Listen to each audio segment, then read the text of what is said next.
खुलुमबाय बे समाव बडलेण्ड इंखं टेलिभिजननि स्टुडिअआव आं निहा ब्रह्म। दिनैनि गाहाय रादाबफोराव दङ।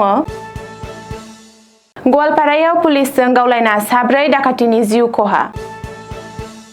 प्रमद बर'आ बिटिसिनि सीएम मासिनिफ्राय रिजाइन होबाय। हाग्रामा महिलारिया रायजो बेंगिरिखौ लोगो हमना सोरखार दानायनि आर'जलाइ गथायबाय। जुबिन गार्गनि न'आव हाग्रामा महिलारि। क'क्राझाराव जुबिन गार्गनि मुसुखाजों लोगोसे पार्क बानायगोन। सिद्धार्थ शर्माया जुबिननि मेनेजारल' नङा, बिजेपि युब मर्चानि गोख्रों दैदेनगिरिबो। दानिया फैदो आबुं रादाबाव।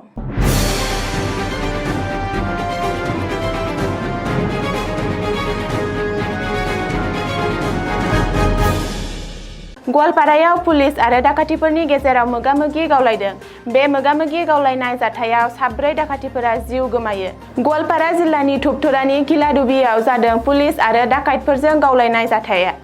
मिथिनो हानाय बादिब्ला थांनाय हराव धुपथरानि किलादुबियाव पुलिस आरो डाकातिफोरनि हानजाजों गावलायनायाव साब्रै डाकातिया जिउ गोमायो। नाथाय पुलिसनि गुलियाव जिउ गोमानाय डाकातिफोरखौ बे खौरांखौ सुजुनाय समहालागै पुलिसआ सिनायथि होआखैमोन। बबेखानि पुलिसआ जाथाय जानाय जायगानिफ्राय गंब्रै पिस्तल, गुलि, गंसे कार, मबाइल फनफोरखौ जब्द खालामनो हादों। रिपर्ट बादिब्ला पुलिसखौ थांखिनानै डाकातिफोरनि हानजाया गिबियाव गुलि गावनानै खारलांनो नाजादोंमोन। बे जाथायाव पुलिसनि गारियाबो खहा जायो।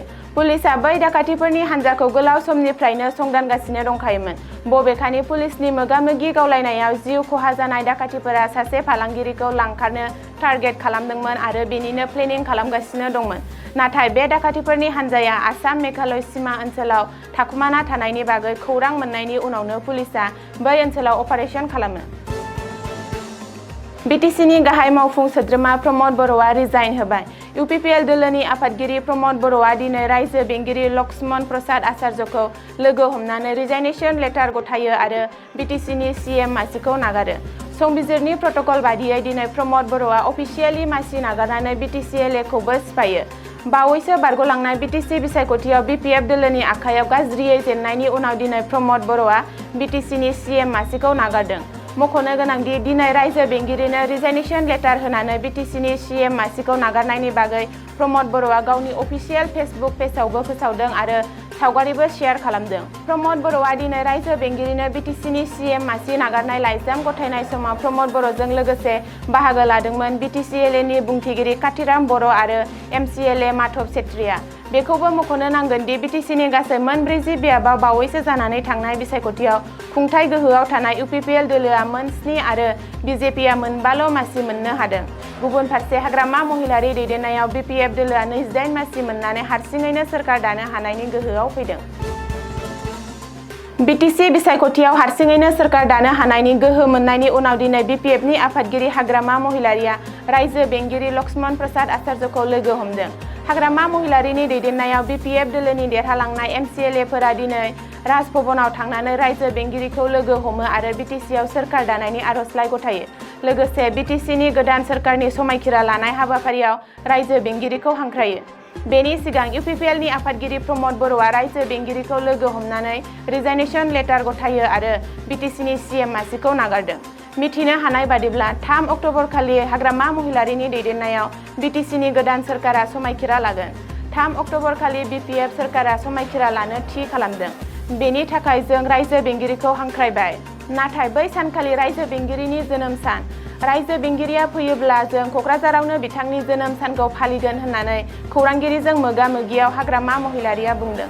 बबेखानि प्रमद बर'आ जोंखौ मदद खालामगोन होननानै बुंदों। जोंहा बेयाव जेबो अजद गैया। गिबि मन्थ्रियाबो बे बाथ्राखौनो बुंदों। सोरबाया सिगांबोयोब्ला जों नेवसिनायनि बाथ्रा थाया। बेनि सायाव जों सानसे साननैनि गेजेरावनो सावरायनानै थि खालामगोन होननानैबो हाग्रामा महिलारिया बुंदों। मिथिनो हानाय बादिब्ला दिनै मोनाबिलि 6 रिंगायाव हाग्रामा महिलारिया बिपिएफनि हानजाखौ लाना गिबि मन्थ्रि डक्टर हिमन्त बिश्व शर्माखौबो लोगो हमगोन आरो समायखिरा लानाय हाबाफारियाव हांख्रायगोन। बबेखानि गिबि मन्थ्रिया आसामनि बस, बिखौ हांख्रायाबा माबोरै जानो होननानैबो हाग्रामा महिलारिया बुंदों। हाग्रामा महिलारिया बिटिसिआव सोरखार दानायनि उनाव बिटिसिआव जुबिन गार्गनि मुसुखा बानायनाय जागोन। जुबिन गार्गनि मुङाव बानायनाय जागोन मोनसे समायना पार्क। बिटिसि बिसायख'थियाव हारसिङैनो सोरखार दानो हानायनि गोहो मोननाय बिपिएफ दोलोनि आफादगिरि हाग्रामा महिलारिया गोदान सोरखारनि समायखिरा लानायनि सिगांनो बे बाथ्राखौ फोसावदों।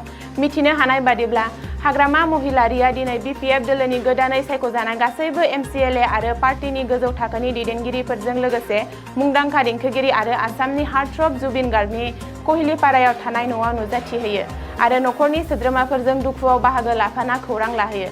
बे दावबायनायावनो हाग्रामा महिलारिया जुबिन गार्गखौ मान होनानै बिटिसिआव मुसुखा बानायनो आरो समायना पार्क बानायनो बाथ्रा होयो। बबेखानि जुबिन गार्गआ जोंनि गेजेराव दंमोन आरो अरायबो थागोन। जुबिन गार्गनि गोसोखांथिफोरखौ अरायनि थाखाय दोनथुमनाय जागोन होननानैबो हाग्रामा महिलारिया जुबिन गार्गनि न'निफ्राय फोसावदों। जुबिन गार्गनि मेनेजार सिद्धार्थ शर्माया जुबिन गार्गनि मेनेजारल' नङा, बियो सासे राजखान्थिगिरिबो। जाय जुबिन गार्गआ राजखान्थिखौ मोजां मोनामोन बै जुबिनजों लोगोसे थानानैनो राजखान्थि खालामबोदोंमोन आरो युव मोर्चानि गेदेर बिबान रुजुनबोदोंमोन मेनेजार सिद्धार्थ शर्माया। खुंथाय गोहोआव थानाय बिजेपि राजखान्थि हान्जानि युव मोर्चानि दैदेनगिरिमोन सिद्धार्थ शर्माया। जुबिननि मेनेजार सिद्धार्थ शर्माया बिजेपिनि युव मोर्चानि मोनसे गेदेर बिबान लानानै दंमोन। मख'नो गोनांदि जुबिना अबथिरा रुंसारि जानायनि उनाव मेनेजार सिद्धार्थ शर्मानि बिफावखौ लानानै आसामनाङै गोख्रों सावरायनाय आरो बिजाथाइ होनाया सोलिगासिनो दं। राङारि बेले-बेजे खालामनायनिबो सोराङाव फैदों। गुबुन फारसे नर्थ इस्ट इन्डिया फेस्टिभेलनि अर्गेनाइजार श्यामकानु महन्त आरो सिद्धार्थ शर्माखौ एसआइटिनि टीमआ दासिमबो नागिरनानै मोनाखै। बेबायदि समावनो सिद्धार्थ शर्मानि बेबायदि मोननै महरा सोराङाव फैदों, जाय खौराङा दान्थे-बिदान्थेखौ गोख्रोंसिन खालामदों। दिनैनि रादाबा एसेनोसै, गोजोन्थों।